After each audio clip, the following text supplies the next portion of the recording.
चंद्रशेखर को एक सीट मिली थी और जिसकी जो औकात होती है वो वही मिलती है। और इनका तो पहले से इतिहास रहा है। इनके पिताजी खुद आरएसएस में ब्लॉक अध्यक्ष रहे संघ के। ये खुद बजरंग दल में यासी एबीवीपी एक छात्र संघ है आरएसएस का, उसका भी जिला अध्यक्ष रहा है। कि पीजीआई हॉस्पिटल है पिलखनी में, वहाँ पर जब बहन जी की सरकार में उस पीजीआई हॉस्पिटल का नाम मान्यवर साहब कांसीराम जी के नाम से रखा जा रहा था, तो समाजवादी पार्टी के लोगों ने उसका विरोध किया था, जिसमें चंद्रशेखर खुद झंडा ले उखड़ा।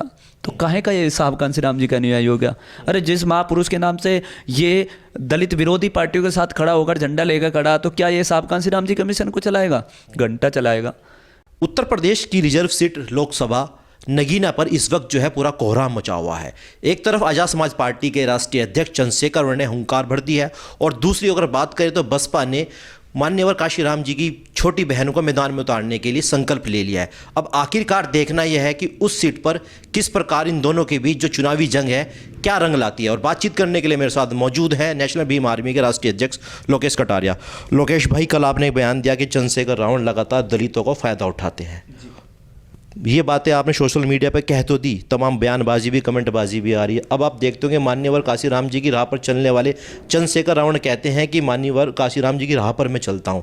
अब ये भी चर्चाएं तेज हुई कि बहुजन समाज पार्टी मान्यवर काशीराम जी की छोटी बहन को चुनावी मैदान में उतार रही है। कैसे देखते हैं? देखो, सभी को क्रांतिकारी जय भीम, जय संविधान, जय कांसीराम, जय भारत। सबसे पहले तो मैं ये कहना चाहूँगा, जिस तरीके से एडवोकेट चंद्रशेखर कहते हैं कि मैं साहब कांसीराम जी का बेटा हूँ और मैं साहब कांसीराम जी के मिशन को आगे बढ़ाऊंगा। अब देखना ये है कि अगर वाकई में ही वो मान्यवर कांसीराम जी के आदर्श मानते हैं और उनके सिद्धांतों पर चलना चाहते हैं, उन्हीं के नाम से जो पार्टी का गठन किया है, वो कहीं ना कहीं अगर वो सच्चे हितैषी है, दलितों के सच्चे हितैषी, बहुजनों के सच्चे हितैषी है, तो वो कहीं ना कहीं मैं जब मान सकता हूँ कि वो दलवीर कौर जो मान्यवर साहब कांसीराम जी की छोटी बहन है, जिसको बहुजन समाज पार्टी ने चुनाव लड़ाने का फैसला लिया है नगीना लोकसभा से, वहाँ पर उन्हें समर्थन कर दें और उन्हें विजय घोषित कर दें, तो तब मानेंगे कि वाकई में साहब कांसीराम जी के अनुयायी हैं। नहीं तो मुझे कहीं ना कहीं अगर ये उनके विरुद्ध लड़ते हैं तो फिर साहब कांसीराम जी के अनुयायी नहीं है, ये मोदी के या योगी के अनुयायी हैं। चंद्रशेखर तो लगातार पिछले कई वर्षों से वहाँ पर तैयारी कर रहे थे, लगातार दौरे कर रहे थे, जनसभाएं कर रहे थे, और अचानक से जब दांव फंसता है कि काशीराम जी की छोटी बहन को आप मैदान में उतारने की, हालांकि अभी औपचारिकता घोषणा नहीं हुई है, तो क्या लगता है वो जो तैयारियां चल रही थी वो बेकार ही चल रही थी तैयारियां? देखो, ऐसा तो है नहीं कि चंद्रशेखर ने समाज से पूछा था या समाज के उन लोगों से पूछा जिन्होंने उसे नेता बनाया, या समाज के उन बुद्धिजीवी लोगों से पूछा है, समाज के जिम्मेदार व्यक्तियों से पूछ के क्या चुनाव लड़ा वो?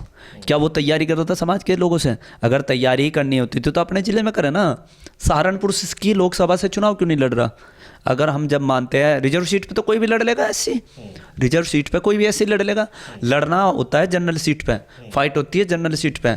हम जब देखते हैं जनरल सीट पे लड़के दिखाता, तब मानते वाकई में कट्टर, वाकई में दलित नेता है, वाकई में ही मान्यवर साहब कांसीराम जी के मिशन को आगे ले जाने वाला व्यक्ति है। देखिए, 2022 के विधानसभा चुनाव में गठबंधन में थे चंद्रशेखर भाई, निकाय चुनाव में गठबंधन थे, तो अब गठबंधन के अंदर क्या कुछ ऐसा चल रहा है? अंदर कुछ गठबंधन से लेकर नाराजगी चली चंद्रशेखर रावण की, अगर आपको कुछ मालूम? देखो, गठबंधन का तो मामला ऐसा है, चंद्रशेखर को एक सीट मिली थी और जिसकी जो औकात होती है वो वही मिलती है। भाई मैंने पहले भी कहा, बहन कुमारी मायावती जी टिकट बांटती हैं, आकाश आनंद जी टिकट बांटते हैं, और चंद्रशेखर खुद एक सीट के लिए गिड़गिड़ा रहा है। तो ये जो तुलना करता है बहन जी से या साहब कांसीराम जी से, ये गलत फहमी है इसकी। और इनका तो पहले से इतिहास रहा है। इनके पिताजी खुद आरएसएस में ब्लॉक अध्यक्ष रहे संघ के। ये खुद बजरंग दल में यासी एबीवीपी एक छात्र संघ है आरएसएस का, उसका भी जिला अध्यक्ष रहा है। और सबसे बड़ी बात देखो, मैं बता दूं, मेरे पास सबूत भी है कि पीजीआई हॉस्पिटल है पिलखनी में, वहाँ पर जब बहन जी की सरकार में उस पीजीआई हॉस्पिटल का नाम मान्यवर साहब कांसीराम जी के नाम से रखा जा रहा था, तो समाजवादी पार्टी के लोगों ने उसका विरोध किया था, जिसमें चंद्रशेखर खुद झंडा ले उखड़ा। तो काहे का ये साहब कांसीराम जी का अनुयायी हो गया? अरे जिस महापुरुष के नाम से ये दलित विरोधी पार्टियों के साथ खड़ा होकर झंडा लेकर खड़ा, तो क्या ये साहब कांसीराम जी कमीशन को चलाएगा? घंटा चलाएगा। बेवकूफ़ बना रहा समाज का। और इनका इतिहास रहा है, जो एक विनय रतन है, उसका दादाजी खुद विरोधी था वो जब मान्यवर साहब कांसी राम जी हरोड़ा सीट से पहली बार चुनाव लड़े थे, उनको हरवाने के लिए मामचंद जो इसके विनय रतन का दादाजी था, जो बीमार में का राष्ट्रीय अध्यक्ष बना फिरोजा, उनके दादाजी ने मामचंद ने खुद साहब कांसी राम जी को हरवाने का काम किया। तो शुरू से ये तो भाजपा ही रहे हैं, शुरू से ही मनुवादी विचारधारा के लोग रहे हैं, तो ये क्या समाज का भला करेंगे। तो नगीना से तो ख्वाब देखना छोड़ दें। अब एक तो समाजवादी पार्टी ने भी अपना प्रत्याशी मैदान में उतार दिया है, पूर्व एडीजी मनोज सिंह, कैसे देखते हैं उनको? देखो समाजवादी, हम एक बात कहेंगे एडीजी साहब को, पूर्व एडीजी साहब को, जब से कहाँ से हो रहे थे, कहीं एट्रोसिटी होती है कहीं देखे, हमने तो पहली बार नाम सुना है। मनोज कुमार एडीजी है कोई, कभी हमने तो ज़िंदगी में नाम सुना नहीं।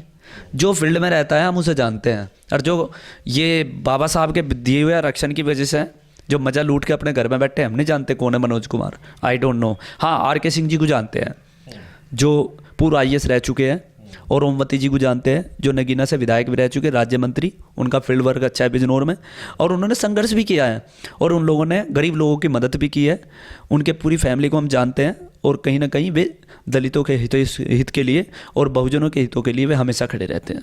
लोकेश भाई, इस चुनावी दंगल में क्या कहीं आप भी तैयारी कर रहे हैं? पता लगा आप भी कुछ 2-3 दिन बाद घोषणा कर दें कि मैं भी इस फलानी सीट से चुनावी मैदान में उतरने जा रहा हूँ? नहीं, देखो हम चुनाव वगैरह लड़ेंगे नहीं, हम एक सामाजिक मूवमेंट चला रहे हैं, लेकिन